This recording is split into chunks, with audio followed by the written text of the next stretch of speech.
What's up guys? Kumusta kayo? It's me again, Joseph Kate. So for today's video guys, let's talk about converting your BDO installment card, credit limit, into cash.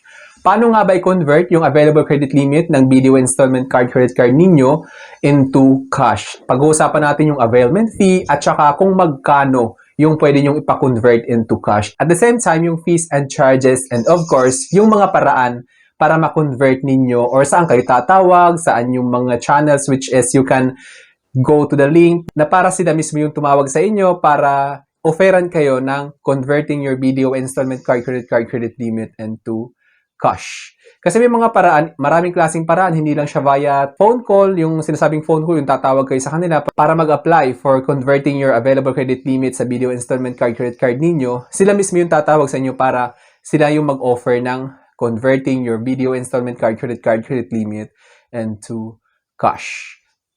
At saka kapag na-process na, pwede pa bang ma-cancel or hindi na. Pero bago yan, nais muna kitang imbitahan na mag-subscribe sa YouTube channel ko kung bago ka pa lang kasi marami pa akong i-share na mga tutorials, knowledge, and experience of mine in the future. Kaya naman huwag niyong kalimutan mag-subscribe para updated kayo lagi sa mga vlogs na i-upload ko. Yun lang po at sobrang maraming salamat po. So as you can see guys, here, you can convert your BDO installment card, credit limit to cash by using the BDO Pay application, the BDO online application, or by texting with up to 100% of your credit limit available as cash.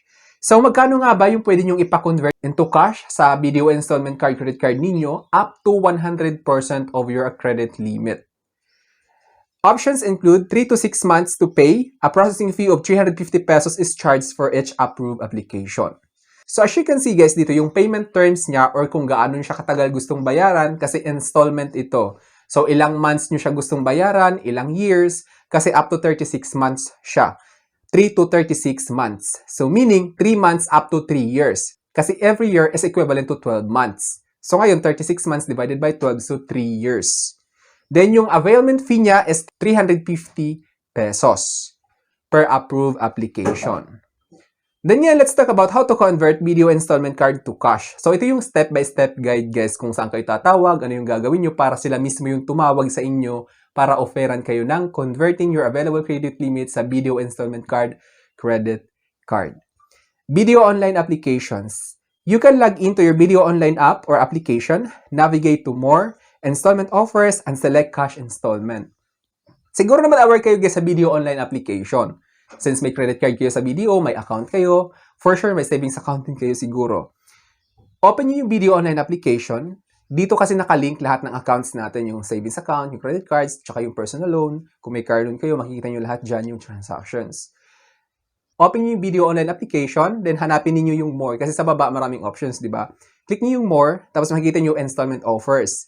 Pagpunta nyo sa installment offers, marami pang options dyan kasi pwede kayong magpa-convert ng purchase convert which is yung pinambili nyo kung gusto nyo ipa-installment. Meron din naman kung cash installment or meron kayong balance transfer kasi pwede rin yung balance sa ibang credit card ilipat doon. So maraming klaseng installment offers na meron si BDO. Kaya i-click nyo ngayon yung cash installment since magka-cash installment kayo. Then after that, mapupunta kayo ngayon sa landing page sa official website ni BDO kung saan hihingin yung ibang details, yung contact number, at saka yung, especially kung may promo code kayo guys, mas mabilis yung process. Pero pwede naman kayo doon, mag-input nyo lang yung card details ninyo. Huwag kayong mag-alala guys kasi legit naman siya since mula ito sa BDO online, so meaning official website ito. Via BDO Pay application, so open the app, click on the cash installment icon, and select Avail Cash. So mabilis lang kung sa BDO online application kayo or sa BDO Pay application. Yung downside naman niya guys is kailangan nyo mag-antay na makita nila yung application mo tapos tatawagan ka nila. Tapos kung wala ka namang BDO online app or BDO Pay application, pwede naman guys, pwede nyo i-text no, via text message. Yung normal text message lang na kung saan iti-text ninyo. Ito yung format. Text INST, space CI, then space last, first, and middle, and send to 225678.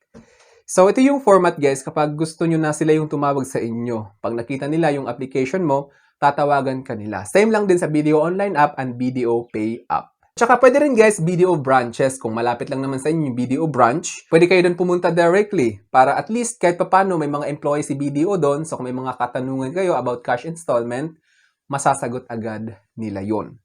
Visit any BDO branch to request a cash conversion. So sila mismo yung magpa-process niyan, tapos wait nila yung approval, tapos sasabihin nila sa'yo, na-try ko na rin kasi ito sa BDO branch mismo. At mas mabilis lang naman since may sila na mismo mag-offer ng assistance, kukunin lang yung credit card, at saka of course, kailangan yung valid ID to prove na sa'yo talaga yung credit card na yun. Key details on cash installment. So ito yung further details about cash installment sa BDO installment card, credit card ni BDO kung balak nyo mag-cash it easy or cash installment. Limit is up to 100% of your assigned credit limit. So kung magkano yung available credit limit, pwede yon. But take note lang guys, hindi ibig sabihin na halimbawa may 200,000 na credit limit sa BDO credit card ninyo or sa BDO installment credit card, hindi nyo pwede technically makukuha yung 200,000. Kasi the moment na mag-cash installment kayo dyan, kasama na dyan ibabawas yung interest rate at saka yung availment fee. Kasi kapag 200,000, it is around 180,000 lang yung pwede nyong i-convert into cash. It's because pag tinota lahat yan, halimbawa 3 years nyo siya gustong bayaran, so 36 months. So like for example, yung add-on rate is 0.49. So kung magkano din yung i-charge doon, like for example, 180,000 times 0.49. So yung product niya, multiply by 36. So kung hindi na kakayanin ng 200,000, so of course, mas mababa doon yung i-approve ni BDO. Kasama na din yung availment fee, which is 350 pesos. Din yung minimum amount naman na pwede mong i-cash installment or cash it easy sa BDO installment credit card ninyo is 10,000 pesos. Hindi pwedeng bumaba sa 10,000 guys kasi hindi ma-approve yung cash installment application ninyo using your BDO installment card, credit card. 10,000 pataas talaga siya. Fees. A processing fee of 350 pesos is charged for each approved application. So, kanina nabanggit ko na 350 pesos yung availment fee. Application requirement. This offer is available to selected clients who receive a promo ID and applications are subject to approval.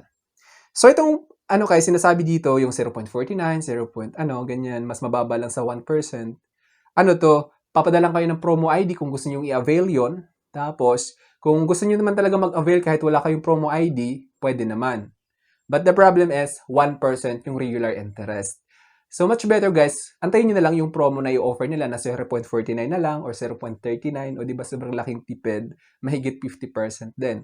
Imagine yung 1% to 0.39% na lang. So, mas makakatipid talaga kayo. Pero kung nagmamadali kayo, yun lang. So, kailangan mo talagang i-avail yung 1%. Malaki yun.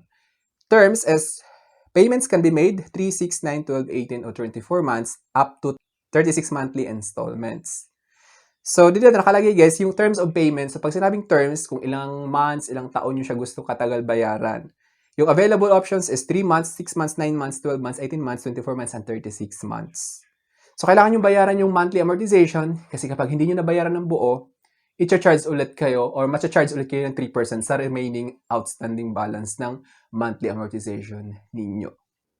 Important, once cash installment is approved or received, it cannot be canceled. So once processed, nakatawag na, nag-approve na kayo, nag-agree na kayo sa terms and conditions, hindi na po ito reversible. So meaning, kailangan nyo talagang panindigan yun, babayaran nyo yun ng kung ilang months or ilang years nyo siya gustong bayaran. Pwede naman, may pre-termination fee, yun nga lang 5% kung magkano yung principal amount na kinash installment ninyo. Kaya naman be aware guys, make sure na kung mag-apply kayo ng cash installment or cash in easy, make sure na sure talaga yung decision ninyo. Kasi if hindi, malaki talaga yung magiging babayaran nyo. Kasi imagine 5% yung pre-termination fee. So like for example, 100,000. So magkano yung 5% ng 100,000? Around 5,000 din. So, malaki-laki talaga siya. So, I think that's all for now. Sana may na-share ko. Don't forget to subscribe for more videos. It's me again, Joseph Kate, that says, we don't have cash because we go for cashless transactions. Bye-bye!